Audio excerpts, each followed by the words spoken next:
अर्थ तुम्हाला समजला पाहिजे. काय काय पाहिजे आपल्याला? संच, त्याची ओळख, संचाचे प्रकार, व्यंगचित्र कशाला म्हणायचं, समान संच, उपसंच म्हणजे काय, विश्वसंच, पूरक संच, त्यानंतर संचाच्या ज्या क्रिया आहेत, छेद संच, संयोग संच, समान संच आणि संचातील घटकांची संख्या, एवढा टॉपिक आपल्याला या आठवड्यात पूर्ण करायचा आहे.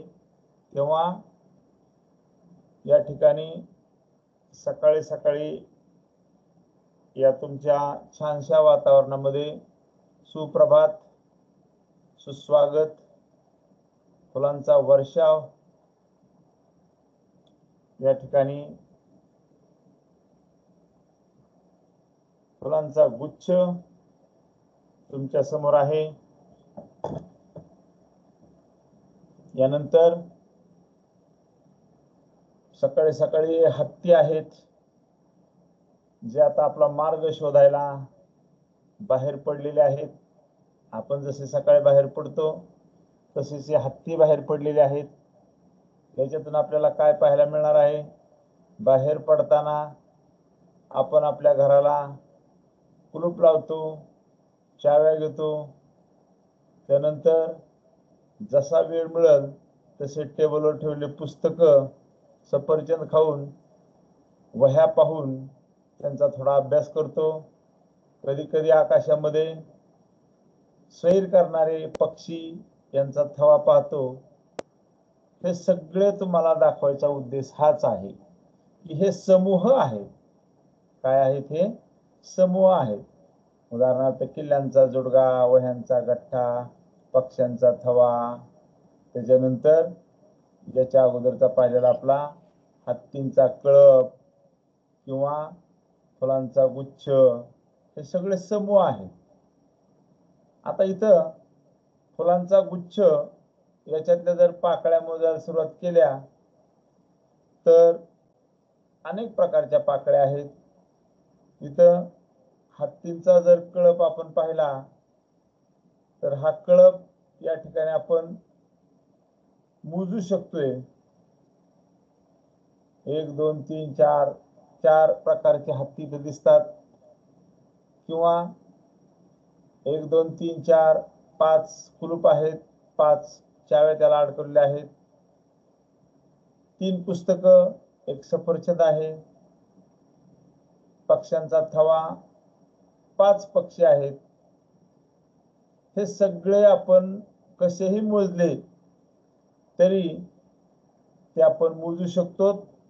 त्यांची यादी केली तर ही यादी केव्हा ना केव्हा संपते. म्हणून ज्या समूहातील घटक नेमके आणि अचूक सांगता येतात त्या समूहाला संच म्हणतात. आता मग हे जेवढे समूह पाहिले ते नेमके आणि अचूक होते. आता जर मी म्हटलं तुम्हाला तुमच्या गावातील श्रीमंत लोकांचे समूह मोजा बरं किती आहेत, 1 मिनिटामध्ये विचार करा.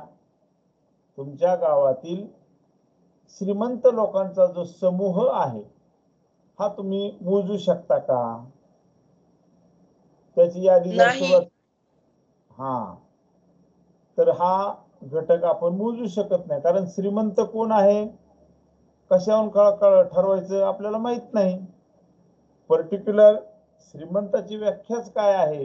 एखादा व्यक्ती साध्या झोपडीत राहू शकतो पण त्याच्याकडं संपत्ती जास्त असू शकते, किंवा एखाद्याकडं खूप चांगला बंगला आहे पण संपत्तीच असणार नाही, फक्त जमीन जुमला असणार नाही, त्याला श्रीमंत म्हणायचं का नाही? म्हणजे ज्या समूहातील घटक नेमके आणि अचूक सांगता येतात तो समूहच संच होऊ शकतो. तुमच्या कबड्डीच्या खेळातील खेळाडूंचा समूह, कबड्डी खेळातील जे खेळाडू आहेत त्यांचा समूह हा संच होईल का? मग यस, तो संच होणार आहे. कारण खेळाडू आपल्याला माहिती आहे 11च खेळाडू असतात, प्रत्यक्षात 7 खेळतात आणि 4 हे राखीव असतात. किंवा क्रिकेटचा संघ, तुमच्या 9वीचा क्रिकेटचा संघ, 9वीचा पट मस आपला 58-60 आहे. पण सगळेच क्रिकेट खेळ संघात मध्ये आहेत का? नाही. फक्त 11 खेळाडू हे संघामध्ये असतात. म्हणजे हे नेमके आणि अचूक सांगता येतात. उदाहरणार्थ, संध्याकाळी झोपताना पटांगणात आकाशातील चांदण्याचा समूह हा होईल का संच? नाही होणार. तो सुद्धा होणार नाही, कारण तो अचूकपणे आपल्याला सांगता येत नाही. यानंतर कोणत्याही संचाला नाव देण्यासाठी आपल्याला कॅपिटल इंग्रजी ABCD अक्षराचा वापर केला जातो. संचातील घटक दाखवण्यासाठी इंग्रजीमधील स्मॉल लेटर वापरतात, ABCD या प्रकारचे, आणि प्रत्येक घटकाच्या दरम्यान स्वल्पविराम दिला जातो. म्हणजेच एखाद्या संचातील घटक जर मला दाखवायचा असेल तर तो मला चिन्हाने असा दाखवला जातो. उदाहरणार्थ, आपण असा विचार करू, A हा आठवड्यातील दिवसाचा संच आहे. बघा, या ठिकाणी थोडस समजून घेऊयात आपण, म्हणजे पुढे जायला सोपं पडणार आहे. मी वरती लिहितोय, A हा आठवड्यातील दिवसाचा संच आहे. मग आठवड्यातील दिवस कोणते? सोमवार, मंगळवार, बुधवार, शॉर्ट मध्ये शुक्रवार, शनिवार, मंगळवार, बुधवार,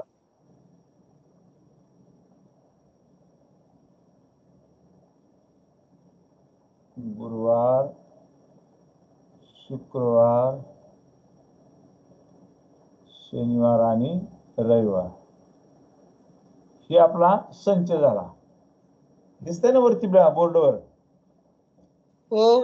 आता मला आता याचा अर्थ सांगायचा आहे. बघा, मी इथे लिहितोय, तिथं खालच्या बाजूला लिहिलंय मी,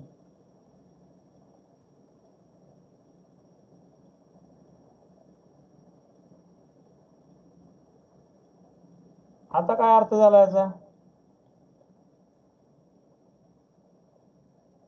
गुरुवार हा याचा घटक आहे.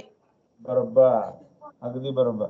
गुरुवार हा आठवड्यातील वार हा संचयीचा घटक आहे, कारण संचयीमध्ये सगळे वार आहेत. आता मी इथे लिहितो,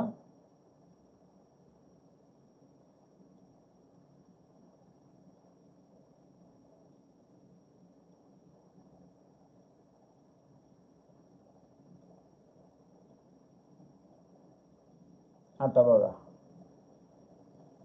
जून हा याचा संचाचा घटक नाही. घटक नाही. अगदी बरोबर, कारण जून हा आपल्या संचामध्ये येतच नाही. आपल्या संचामध्ये आठवड्यातील वार आहेत आणि जून हा महिना आहे, म्हणून चा घटक असणे, या चिन्हाला काय म्हणायचं? चा घटक असणे आणि चा घटक नसणे. अशा पद्धतीने आपल्याला हे संचाविषयी थोडक्यात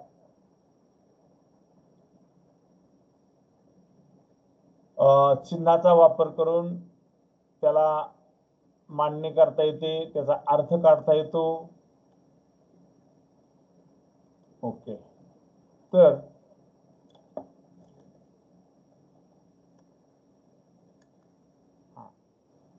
ए हा संचयीचा घटक नाही, हे ह्या चिन्हाने दाखवले जाते. त्यानंतर जेवढ्या आपल्याला संचामधील क्रिया आहेत, नैसर्गिक संख्या, पूर्ण संख्या, पूर्णांक संख्या, परिमेय संख्या आणि वास्तव संख्या, ह्या संचातील घटक इथून पुढे आपल्याला पाहायचे आहे. मग संख्यांचे संच, या ठिकाणी नैसर्गिक संख्यांचा जर विचार केला तर नैसर्गिक संख्येच्या संचात शून्य येत नाही.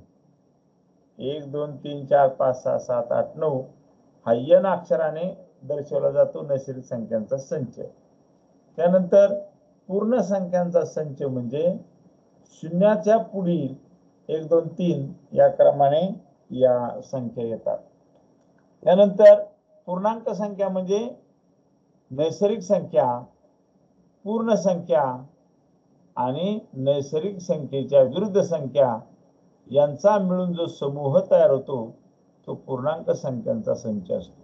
म्हणजे 0 1 2 3 4 किंवा त्याच संख्यामध्ये -1 -2 -3 या संख्या असतात. तर परिमेय संख्या म्हणजे जी संख्या अंश आणि छेद या स्वरूपात मांडता येते, p/q स्वरूपात मांडता येते, त्या संख्येला परिमेय संख्या असे म्हणतात.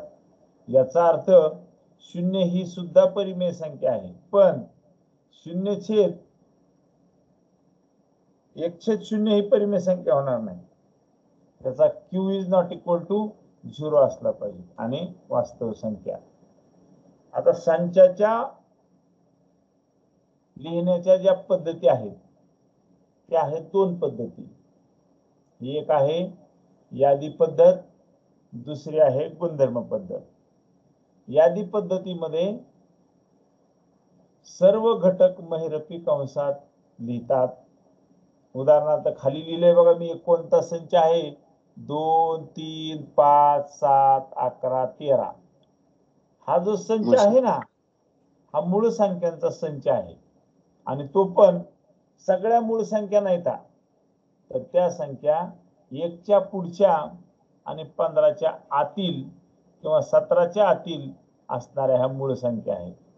म्हणजे प्रत्येक घटक वेगळा दाखवण्यासाठी आपल्याला प्रत्येक 2 लगतच्या घटकामध्ये स्वल्पविराम देतात. कारण स्वल्पविराम दिला नाही 2च्या आणि 3च्या मध्ये तर 23 संख्या दिसेल, किंवा 3च्या आणि 5च्या मध्ये जर स्वल्पविराम दिला नाही तर 35 दिसेल. म्हणून संचातील घटक त्यांचे वेगळेपण दर्शवण्यासाठी स्वल्पविराम दिला जातो. कोणत्याही क्रमाने घटक लिहिले तरी चालतात. उदाहरणार्थ आठवड्यातील आता वार पाहिले आपण. एखाद्याला वाटलं मला रविवारपासून सुरुवात करायची, रविवार, सोमवार, मंगळवार स्वल्पविराम करू शकता. एखाद्याला वाटलं नाही मला शनिवारपासून सुरुवात करायची, शनिवार स्वल्पविराम मध्येच गुरुवार लिहायचा, लिहू शकतो. संचाच्या आतमधले घटक कोणत्याही क्रमाने लिहिले तरी चालतात. फक्त सोमवार जर पहिल्यांदा घेतला तर परत मध्ये सोमवार येणार नाही. म्हणजे घटकांची पुनरावृत्ती आपल्याला या यादी पद्धतीत चालत नाही. आता दोन्हीची तुलना केली तर इथं संचाची यादी होते आणि गुणधर्मामध्ये यादी करायची गरज पडत नाही. फक्त त्याचा गुणधर्म लिहून त्याचे घटक न लिहिता त्याचा गुणधर्म आणि त्याचे वैशिष्ट्य त्या ठिकाणी लिहिले जातात. हाच संच मी इकडच्या बाजूला गुणधर्म पद्धतीत लिहिला आहे. इथं लिहिताना काय लिहिलं आहे, x x हा यांचा घटक आहे, म्हणजे नैसर्गिक संख्याचा घटक आहे. शिवाय x ही संख्या मूळ आहे, पण कोणती आहे, 1 हा मूळ संख्येपेक्षा लहान आहे आणि x हा 17 या मूळ संख्येपेक्षा लहान आहे. म्हणजे मधली संख्या x कशी आहे, 1च्या पुढची 17च्या आतली. हा झाला आपला गुणधर्म पद्धतीतील संच. म्हणजे यादी पद्धत आणि गुणधर्म पद्धतीत काय फरक आहे, इथं गुणधर्म पद्धतीत आपल्याला प्रत्यक्षात कोणाचीही यादी करावी लागत नाही, पण यादी करत असताना गुणधर्म पद्धत लिहित असताना तुम्हाला त्याचा गुणधर्म विशिष्ट लिहिणं गरजेचं असतं. आता अहमदनगर या शब्दातील अक्षरांचा संच आपण जर पाहिलं तर अहमदनगर या शब्दात अक्षर सध्या तुम्हाला किती अक्षर दिसतात, मोजा, काउंट करा एकदा. 1 2 बघा बरं, तुम्ही झोपेत आहात का जागे आहात, चांगले मोजा सगळे शब्द किती आहेत. 11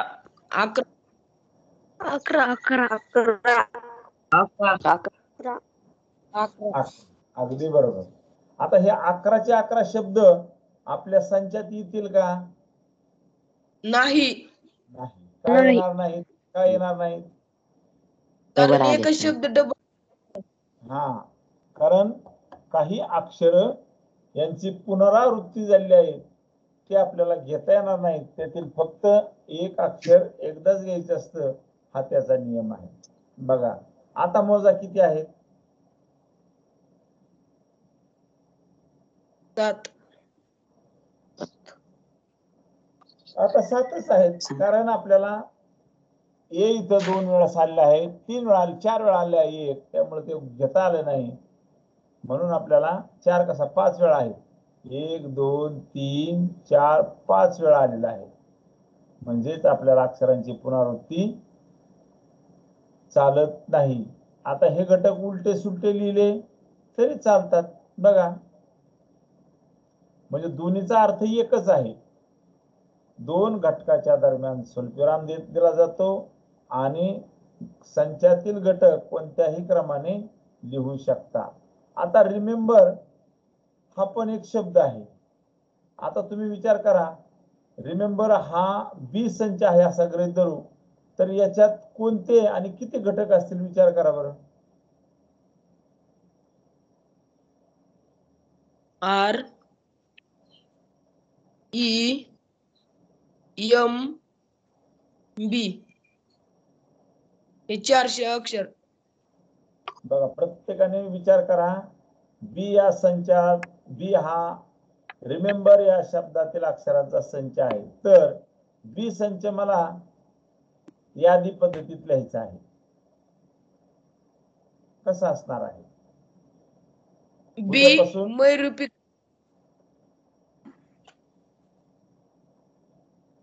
उद्यापासून प्रत्येकाने वही सोबत ठेवा. आपला तास हा कीर्तन नाही, प्रवचन नाही किंवा पिक्चर पण नाही. आपल्या समोर वही ठेवायची आहे, लिहून मला वाचून दाखवायचं आहे. बघा, बी संचामध्ये 4च घटक आलेले आहेत आणि प्रत्यक्षात शब्दामध्ये मात्र 1 2 3 4 5 6 7 8 घटक होते, पण आपल्या संचामध्ये 4च घटक आलेले आहेत.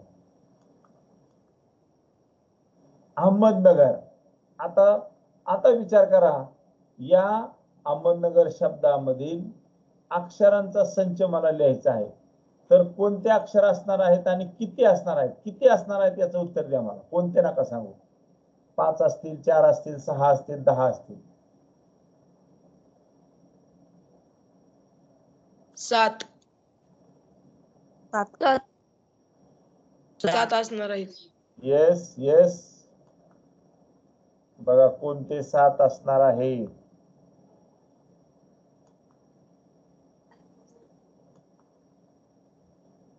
ई आला नाही, परत ई आलेला आहे, तो ड्रॉप होणार आहे. परत ई आलेला आहे आणि आर 3 आणि 3 6 आणि 1 7 घटक आहे. या पद्धतीमध्ये आपल्याला संचाची माहिती तुमच्या समोर ठेवलेली आहे. ज्या समूहातील घटक आपण मोजू शकतो किंवा प्रत्यक्षात मोजण्यास सुरुवात केली तर ती यादी केव्हा ना केव्हा संपते, अशा समूहाला संच म्हणतात. आणि आपल्याला एवढे संच पाहिजे आहेत. पूरक संच म्हणजे ए आणि बी हे कोणतेही विश्वसंच उपसंच असतील तर बी मधील घटक नाहीत परंतु विश्वसंचात आहेत, अशा घटकांना संच बी चा पूरक संच म्हणतात. उपसंच, रिक्त संच, या सगळ्यांची माहिती आपल्याला पाहिजे आहे. कोणते संच आहेत हे डिटेल पाहिजे आपल्याला पुढच्या तासाला.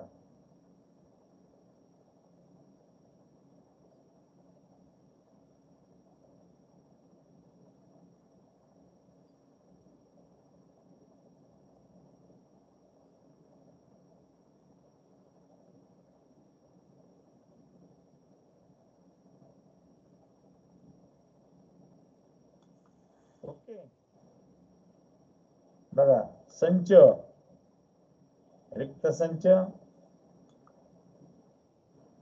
पूरक संच, उपसंच. पुढच्या तासाला आपण हे डिटेल पाहणार आहोत. हा आपला अभ्यासक्रम झालेला आहे. त्यासोबत तुम्हाला ॲनिमेशनच्या माध्यमामधून पायथागोरसचा प्रमेय, कर्ण वर्ग बरोबर पाया वर्ग अधिक उंची वर्ग,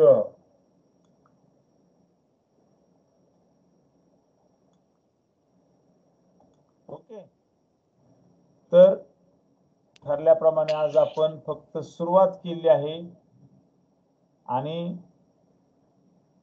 उद्या मात्र आपला तास वेळेला होत जाणार आहे. सगळ्यांनी आपले कोण कोण हजर आहेत, किती आहेत? बघा, 21 जण आहेत फक्त. आणि काल मोजले तर किती भरले होते सांगा तुम्ही? 40 विद्यार्थी काल हजर होते. असो, सवय लावा चांगली, सकाळी लवकर उठण्याची सवय लावा. मी बरोबर 4:45ला उठतो. व्यायामाला जाऊन आल्यानंतर थोडा तास 5-10 मिनिटं इकडे तिकडे होऊ शकतो, पण 6:15 ते 6:30च्या दरम्यान तुम्ही तयार राहायचं आहे. 6:15 ते 6:30. उद्यापासून आपला टायमिंग किती असेल? 6:15 ते 6:30 पर्यंत तुम्हाला लिंक भेटत जाईल. तुम्ही तयार राहायचंय आणि झोपेतून उठून नाही तयार राहायचं. तुम्ही सुद्धा लवकर उठा, आंघोळ करा, चहा काय दूध असेल ते घेऊन शांत चित्ताने. सकाळचा टायमिंग इतका छान असतो ना, लक्षात राहायला, अभ्यासाला शांत वातावरण असतं. बाकीचे झोपलेले असतात, त्यावेळेस आपण अभ्यासाला लागू म्हणजेच आपल्या दृष्टीने ती एक खूप चांगली गोष्ट आहे. आता किती जणांनी आंघोळ केली, किती जण झोपेत आहेत? कॅमेरे चालू केल्यावर लक्षात येईल माझ्या. कॅमेरे चालू करा बरं, मी सांगतो कोणी कोणी झोपेतून उठून तासाला डायरेक्ट जॉईन झाले. त्यानंतर ज्यांना सानिका लांडगे आयडी तुला आज पाठवला जाईल. नरसाळे ज्ञानेश्वर, तुला पण आयडिया माहिती नसेल तर सांगा. मी आज ग्रुपवरती व्हिडिओ चालू करा. वा, ब्रह्मा विष्णू महेश. आज सकाळी सकाळी बघा, छान देवांची नावं आणि देवासारखी मुलं समोर असताना आपल्याला कुठे जायची गरज नाही. ब्रह्मा विष्णू महेश ही जोड आपल्याला दर्शनासाठी आलेली आहे. तेव्हा तुमचं खरंच स्वागत आहे. खूप छान एन्जॉय करा दररोजचा तास. मी तुम्हाला अतिशय खूप दर्जेदार पद्धतीने सगळे टॉपिक शिकवणार आहे आणि आपलं टायमिंग बहुतेक आता सकाळचंच असणार आहे. चालेल ना? सकाळचं टायमिंग आपल्याला 6:15 ते 6:30च्या दरम्यान आपला तास चालू होईल आणि फक्त 40 ते 45 मिनिटाचाच आपला तास असणार आहे. तेव्हा सोफिया पठाण, भिसे आजीनाथ, गाडवे, करण वाघ, नरसाळे ज्ञानेश्वर, निशिगंधा निंबाळकर, नूतन निंबाळकर, रेश्मा थोरवे, सानिका नरसाळे या विद्यार्थ्यांना आयडी माहित नाहीत तर तुम्हाला आयडी पण दाखवले जातील, दिले जातील. तुम्ही बाकीच्या विद्यार्थ्यांना लिंक पाठवायची गरज पडणार नाही. कोकाटे, तुला लिंक ऑटोमॅटिक आली का नाही तुझ्या याच्यावरती मोबाईलवर? टीम मध्ये कॅलेंडर मध्ये लिंक येते. त्यामुळे बाकीच्यांना माहित नसेल तर मी आज ग्रुप मध्ये सगळे आयडी आणि पासवर्ड पाठवत आहे. त्यामुळे उद्यापासून नावाने कुणी जॉईन व्हायचं नाही, आपल्या आयडी आणि पासवर्डने जॉईन व्हायचंय. ज्ञानेश्वर, तुला लिंक ही माहिती होतं ना आयडी? ज्ञानेश्वर,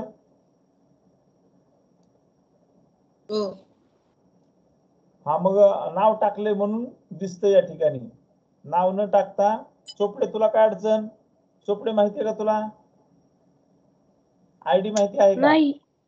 बरं, ठीक आहे, पाठवतो. विशा आजीनाथ, तुला माहिती आहे का? नाही.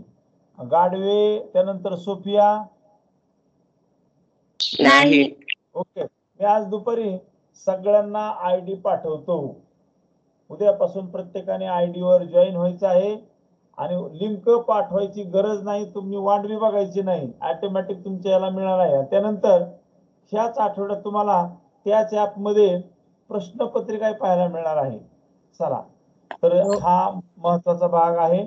तेव्हा बरोबर 6:45 वाजलेले आहेत. आपण थांबूयात. तुम्ही फ्रेश व्हा आणि पुढच्या तासासाठी तयार राहायचं. ओके, सुरुवात चांगली झालेली आहे. आज 21 होते, उद्यापासून आता 22 आहेत माझ्या समोर. उद्यापासून मात्र 40 विद्यार्थ्यांना मी कॉन्टॅक्ट करणार आहे.